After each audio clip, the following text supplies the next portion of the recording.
listening to Chrysalis Color, the podcast. Hello, this is Jorunn from Norway. And Christine in Canada.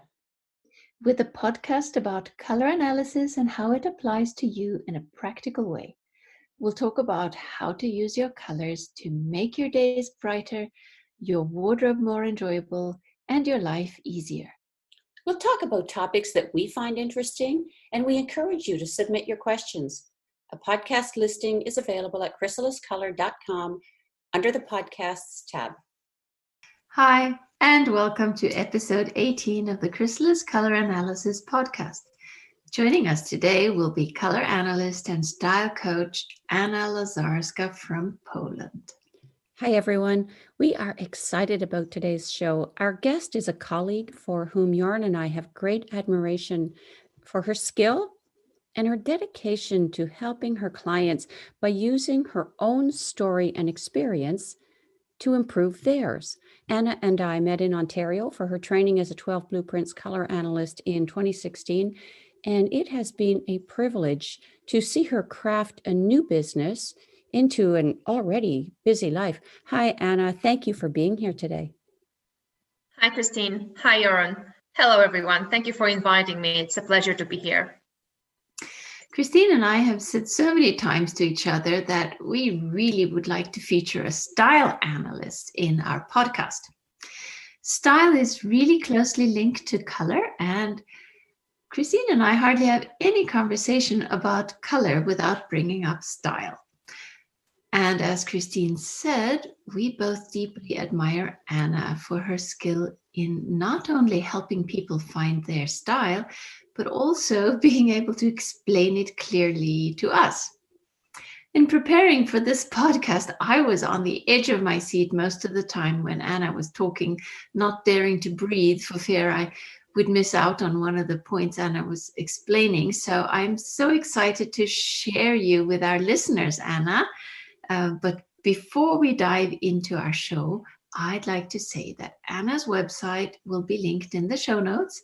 And recently, Anna posted a fascinating series of posts in the Chrysalis Color website called One Woman, Four Versions. I'm not going to say more about that now, but do check it out. We'll make sure to link to them in the show notes. Our listeners will find this story inspiring. I know that we did on many, many levels. Your vision of a whole person with a whole life and your deep thinking into the strategies that worked for you and where you found them were so impressive. And I think so important as part of everyone's appearance conversation, the appearance conversation in general. When color analysts transition from being women looking for answers to their own appearance questions to becoming professional analysts who solve these concerns with their clients, I always encourage them to keep a journal of the questions they had along the way and the solutions they found. And Anna, you did just that. And you created a multifaceted business. Could you take us back to the beginning before your color analyst credential? What year is it when your story begins? My professional journey as a color analyst and style coach is a result of my own color and style experience. I think we could start the story in about 2005, when I was at the beginning of my corporate career working for a consumer goods giant. Back then, I was a rebel redhead wearing all black, and looking at my pictures from that time, I really cannot believe they actually hired me, you know? And by the way, you can find one of them included in my hair color story, which was posted at Chrysalis Color a while ago. Ooh, hair story. We will absolutely link to that in the show notes, having recently done a whole series of episodes on hair color. We do love a good hair story, don't we, Christine? We do. We love a good hair story very much. Yes, especially since we've had our share of, shall we say, less successful attempts at hair coloring ourselves. Yes, we have. I'm sorry, Anna, I interrupted you.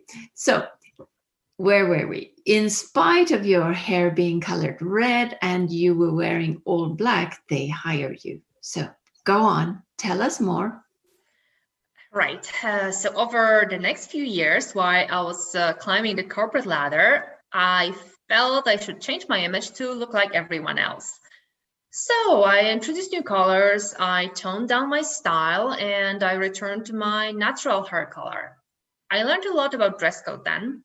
I subscribed to a number of fashion magazines and I followed all the advice on how to become a stylish and fashionable woman that I could find. It was also the time when I got to know about the types of natural coloring and body types.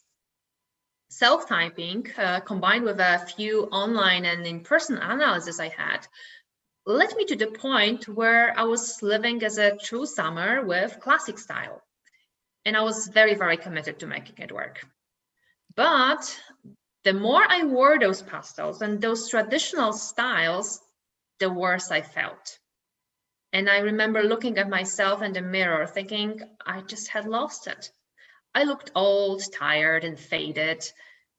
And I wasn't even 40 yet. You know, I remember, Anna, in summer and how surprisingly unflattering summer colors were, given that it's the season one might expect from Anna's natural appearance. I remember having this similar experience with autumn, trying to make it work. It's interesting, isn't it, how we can have our nose in a map and follow a set of rules into this landscape and then suddenly look up and not recognize the place at all, or in my case, meeting someone who didn't recognize us in that place. And by the way, listeners may recall the recent winter hair color episode in which I mentioned Anna's coloring as part of the True Winter section. So what happened next, Anna? Well, next I went on a quest to find a way back to myself. And I challenged my color palette first. I read a lot about color analysis, and this is how I came across 12 blueprints. It was spring of 2016, if I recall correctly. And at that time, I was living in the US where I was on a work assignment. I went to see the closest analyst to Boston, and it truly turned my life upside down. Because after a 5 hours long session, I left through the door as a true winter. I was so happy and relieved. I realized that all I wanted was now available. It was such a breakthrough for me. And I was about to move back to my home country, Poland, then, so I decided to train as a color analyst before I went back overseas. Actually, last week, 4 years passed since I completed my training with you, Christine. Really? It's been 4 years? Oh my goodness, that's I would have guessed 2, maybe, or 3. So now you're a personal color analyst preparing to go back to Poland, but you also had a style analysis before you moved back. Is that right? Yes, that's right, Christine. So since my color palette turned out to be different than everyone had expected, I started questioning my style as well. This is why I reached out to Rachel Nachmias for personal image analysis while I was still in the US. And she confirmed what I was secretly hoping for, that I was born for a romantic, not classic style. And after that, having both color and image analysis done, the pieces of the puzzle kept coming together. But the challenge now was to make them work together instead of just having one booklet of recommendations for each of them. And I must say, I was disappointed that nobody could help me in this process. The most difficult part for me at that time was to find things that fit all the criteria, both my color palette and image archetype. The choices in stores seemed so limited that I worried it would take ages to build the closet I wanted. So here I am on the edge of my seat still. How did you solve that? It took me a lot of time to identify common grounds between color and line and how they applied to the life I lived. What in the end helped me the most was reapplication of some of the business frameworks I knew from my corporate job.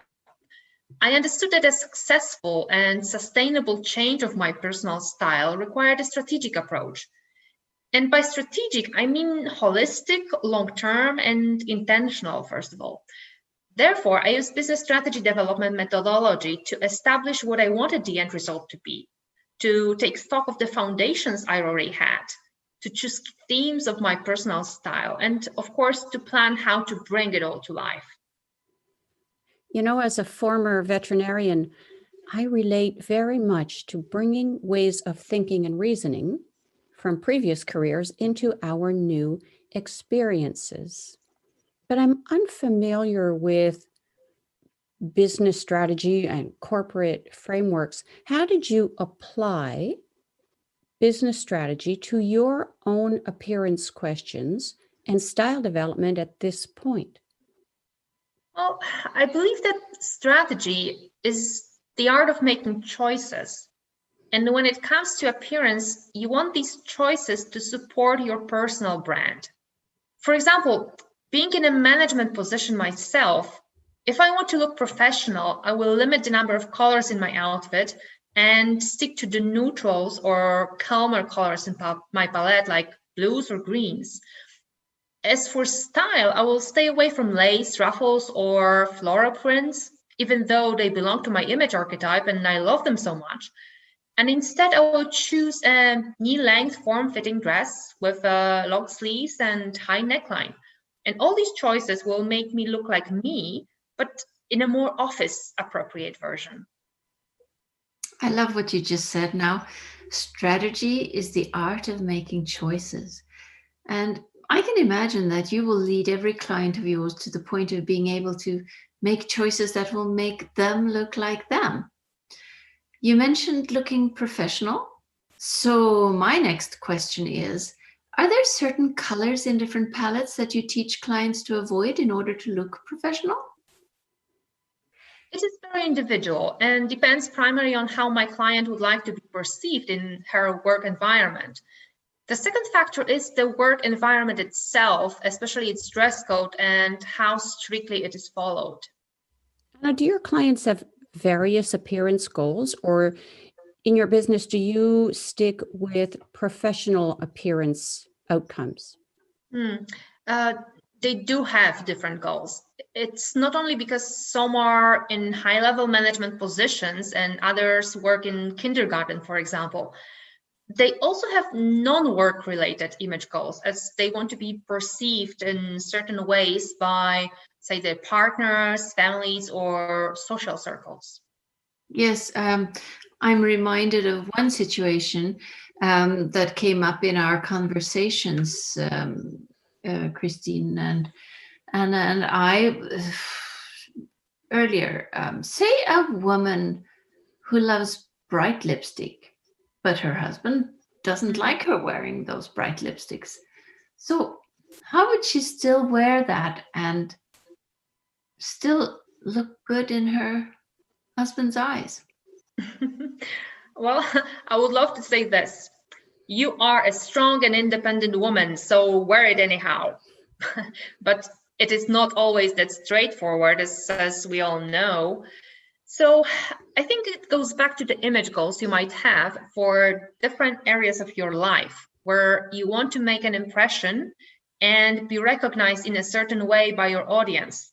So consider your loved ones as your stakeholders, the same way you do your clients or your management at work. And actually, you probably care more about your loved ones and what they think of you, right?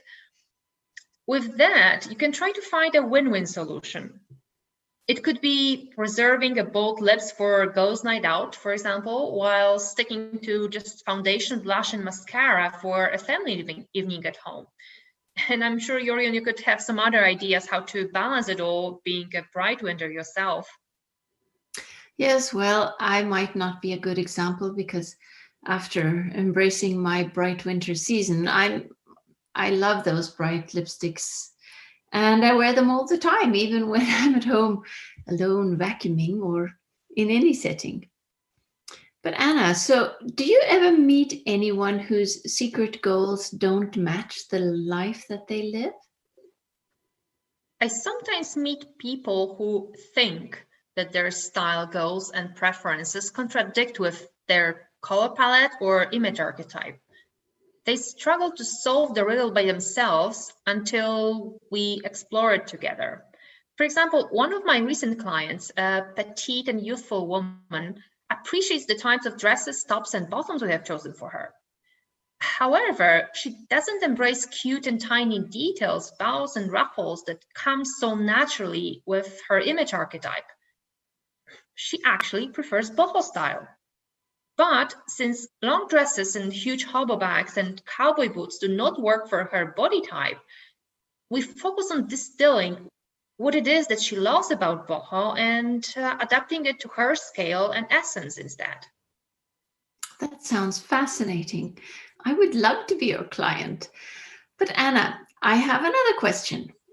If I'm in a shop and find two garments, what matters most, color or style? What's more important, to flatter the skin or your image? So in the ideal world, we might find that 1% that fits both categories. But if you have to choose, what's most important? If I really had to choose, I would say color. I think we might have more leeway with style. We can play with different pieces and find ways to make them work together. I'm glad you said that, because that's what I say too when I get asked that question by my clients. So if you have to choose, always choose what makes you look well and rested. Yeah, I agree as well. You can have the best cut suit, but in a nowhere color or a color that doesn't work with you, it just leaves no impression, or an impression that you really didn't want to make. I'm always so fascinated by life's winding path and everyone's journey that leads them to where they go to. When you opened your business, did you offer both color and image services? I started with color and I trained with Rachel to learn all the secrets of image archetypes and body type analysis in about a year after moving to Poland. And then I began offering both color and style services. And now, Anna, I understand you actually offer 3 services: color, style, and coaching. How did you add the coaching service? Well, I knew my clients would need the same help I had missed in my journey. And a couple of months after I started offering image analysis services, I met one of my colleagues who already knew her colors and her image archetype. And she was struggling with this issue exactly. I told her I could share with her all the strategies I applied myself. And after all, she had nothing to lose and agreed to give it a try for 10 weeks. And the outcome was so much more than she could ever expect. It was so appreciated that the word about it quickly spread out.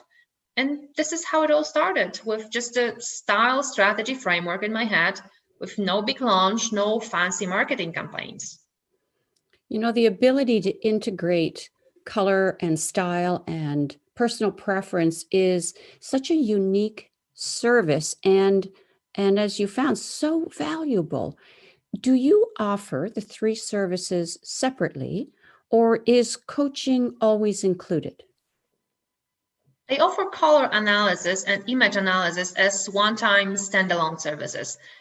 Style, on the other hand, it's a process and its development takes more time. So depending on how much time my client is willing to dedicate and how fast she's ready to move forward, coaching can be anywhere from 10 weeks to even 1 year. So style development is what you call the coaching program? Yes, that's right. And I call it the style strategy. So how are your clients divided? Are they mostly color analysis or mostly style analysis or a mix? Most of them start with either color or image analysis. Then they may decide to continue with coaching as an extension of their style journey or not. I would say about 1/3 jump straight to the personal style development course, even without doing any color or image analysis first. That's actually really interesting. How would the coaching work with clients who don't know their colors or their image type? My coaching program involves 10 sessions, which can be done in person or remotely via online video calls. And it starts with establishing my client's image goals. First, we discuss her lifestyle, her preferences, her inspirations, all in order to build a coherent and truly personal style. And then we plan how to bring this vision to life. And it includes streamlining her closet, making sure it contains all she needs for key areas of her life, changing shopping habits, and planning outfits for future reference. With all that, knowing her colors and lines is very, very helpful. Therefore, if she doesn't have her body type analysis done prior to this course, I usually include it anyway. It is a little bit more tricky with color because, as you know, color analysis has to be conducted in person. So if she is unable to travel, then we establish the color basis for her style using all those colors that she's naturally drawn to and the ones which can best help meet her image goals. Could you explain how you work with a client who does know their color and their image archetype? What I think most stylists do is help you realize their vision of you. And I think it takes you even further away from who you are and what you want to say. And if you want a unique, coherent, and sustainable personal style, it has to come from within. And this is why my philosophy is to give my clients a fishing rod, not a fish.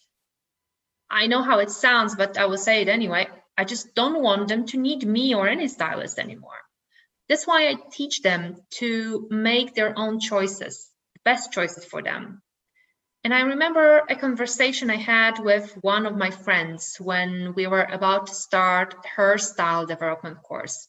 She said, "Oh, I cannot wait till you come over and throw away all the clothes which are not right for me."